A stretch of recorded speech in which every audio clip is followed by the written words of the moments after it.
नमस्कार, मी डॉक्टर महेश शिवाजी रोकडे. मी एक kidney specialist आहे आणि गेली 11 वर्ष पुण्यामध्ये कार्यरत आहे. आज आपण चर्चा करूया किडनीचे आजार म्हणजे काय, ते कशामुळे होतात आणि ते प्रिव्हेंट करण्यासाठी आपण काय काय करू शकतो. किडनीचा आजार म्हणजे नेमकं काय. आता देवाने आपल्याला 2 किडन्या दिलेल्या आहेत. त्याचं काम काय असतं किडनीचं, की शरीरातले दूषित पदार्थ लघवी वाटे बाहेर फेकणे. दुसरं कार्य बऱ्याच लोकांना माहितीही नसतं. आता इतरही बरीच कार्य असतात जे किडनी करत असतं. सर्वात महत्त्वाचं कार्य म्हणजे ब्लड प्रेशरचं समतोल राखण्याचं काम किडनी करत असते. दुसरं म्हणजे शरीरात जितके क्षार असतात, सोडियम, पोटॅशियम, कॅल्शियम, फॉस्फरस, या सर्वांचा समतोल राखण्याचं काम पण किडनी करत असते. तिसरी गोष्ट म्हणजे हिमोग्लोबिन जो आपला वाढतो शरीरातला, तो कशामुळे वाढतो, तर एरिथ्रोपॉयटिन नावाचा एक हॉर्मोन असतो, तो किडनीत तयार होत असतो. आता ही सर्व काम किडनीचे असतात. शरीरात जे पाण्याचा समतोल असतो ते सुद्धा किडनी करत असते. त्यामुळे आता किडनीचा आजार म्हणजे काय, तर किडनीचं कार्य हळूहळू कमी व्हायला लागलं काही कारणामुळे. तर आता ती कारणं काय काय असू शकतात. डायबिटीज आणि ब्लड प्रेशर. तसं बघायला गेलं तर 100 पैकी 70% किडनीचे आजार जे होतात हे या 2 आजारांमुळे होतात, डायबिटीज आणि ब्लड प्रेशरमुळे. बऱ्याचदा आपण बघतो की डायबिटीज आपला कंट्रोलमध्ये नसतो, ब्लड प्रेशर सुद्धा कंट्रोलमध्ये नसतो. यामुळे काय होतं, आता किडनीमध्ये छोटे छोटे फिल्टर्स असतात. हे फिल्टर म्हणजे काही नसतं दुसरं पण सूक्ष्म रक्तवाहिन्याच असतात. आता या सूक्ष्म रक्तवाहिन्यांवरती जर या हाय ब्लड प्रेशरचा इफेक्ट झाला म्हणजे काय, की ते फिल्टर्स हळूहळू निकामी व्हायला लागले आणि हाय शुगर राहिली कंटिन्युअसली तरी हे फिल्टर्स निकामी व्हायला लागतात. तर याची पहिली पायरी काय होती, की लघवीमधनं प्रोटीन लीक व्हायला चालू होतं.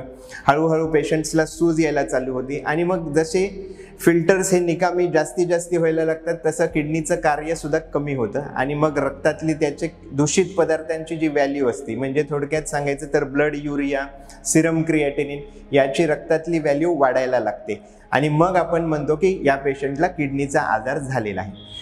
सर्वात महत्त्वाची गोष्ट म्हणजे की किडनीचा आजार जेव्हा होतो त्यावेळेला बहुतेक वेळेला किडनी दोन्ही अफेक्टेड असतात, खास करून डायबिटीजमध्ये आणि ब्लड प्रेशरमध्ये. अजून एक महत्त्वाची गोष्ट म्हणजे क्रिएटिनिनचा आकडा वाढला. हा एक किडनी फेलियर झाल्यावर कधीच क्रिएटिनिनचा आकडा वाढत नसतो.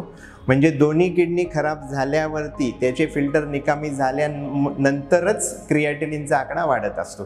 त्यामुळे कॉमनली हा प्रश्न विचारला जातो की डॉक्टर, एक किडनी खराब झाली का दोन्ही किडन्या खराब झाल्या.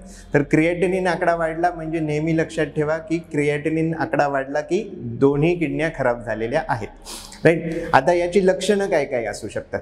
तर बऱ्याच पेशंटना सकाळी उठल्या डोळ्याखाली 15 ते 20 मिनिटच डोळ्याखाली सूज जाणवते. ती जसं आपण उठून फिरायला लागतो तर ती सूज निघून झाली.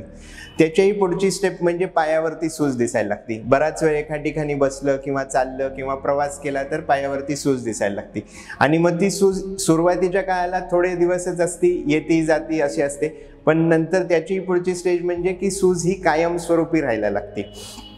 हळूहळू ब्लड प्रेशर जो आपला एखाद्या गोळीवर व्यवस्थित कंट्रोल राहत असतो, तो ब्लड प्रेशर ती गोळी नियमितपणे खाऊन सुद्धा हाय राहायला लागतो. हे सुद्धा किडनीच्या आजाराचं लक्षण आहे.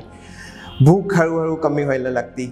अगदी ॲडव्हान्स स्टेजेसमध्ये काय होतं की खूप उलट्या व्हायला लागतात, स्किन आपली पांढरी पडायला लागते, कंटिन्युअस खाज यायला लागते आणि थकवा जाणवायला लागतो. थोडं जरी चाललं तरी एकदम आपल्याला दमल्यासारखं वाटायला लागतं. तर ही सारी किडनी फेलियरची लक्षणं असतात. अगदी काही असेही पेशंट असतात की ज्यांना काहीच दुसरं लक्षण येत नाही पण एकदम फिट येऊ शकते. आता हे फारच रेअर सिम्पटम आहे, पण अगदी युरिया क्रिएटिनिन अगदीच 10-12च्या वरती गेलेलं आहे आणि नजरअंदाज केलेले छोटे छोटे सिम्पटम्स, त्यावेळेला हे सिम्पटम्स येऊ शकतात. पण कॉमन सिम्पटम्स जर बघायला गेले तर सूज येणे, भूक न लागणे, दम लागणे, BP खूप जास्ती शूट होणे, हे कॉमन सिम्पटम्स असतात.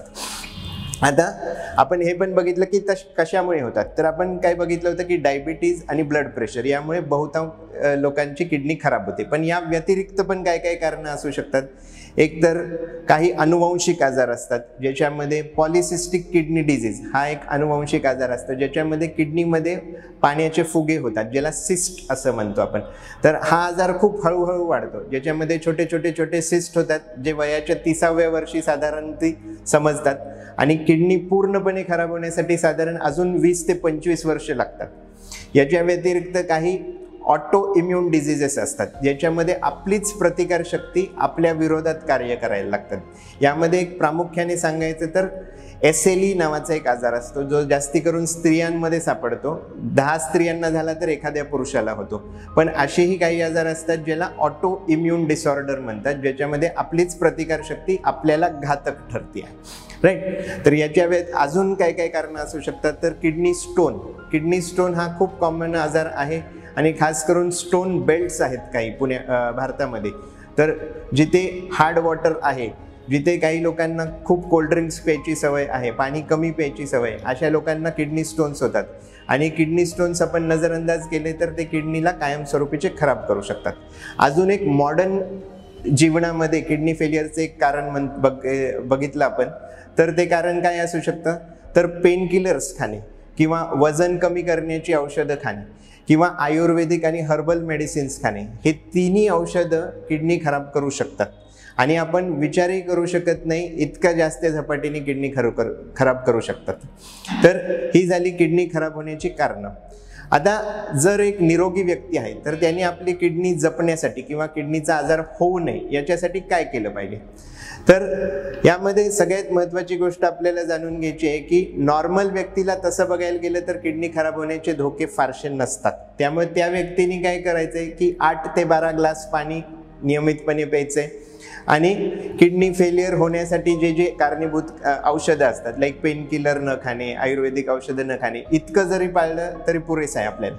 पण जी लोकांना किडनी फेलियर होण्यासाठी जे हाय रिस्क आहेत, लाईक डायबिटीजचे पेशंट, हाय ब्लड प्रेशरवाले पेशंट, किडनी स्टोनवाले पेशंट, अशा लोकांनी मात्र जास्ती काळजी घ्यायची। तर त्यांनी काय काय करायचे, ब्लड शुगरवाल्या पेशंटनी काळजी घ्यायची की त्याची ब्लड शुगर चांगल्या प्रकारे कंट्रोल राहते। हाय ब्लड प्रेशरवाल्या पेशंट्सनी काळजी घ्यायची की रेग्युलरपणे ब्लड प्रेशर चेक करायचे आणि ब्लड प्रेशर नेहमी 130/80 यापेक्षा खाली राहणं महत्त्वाचं आहे।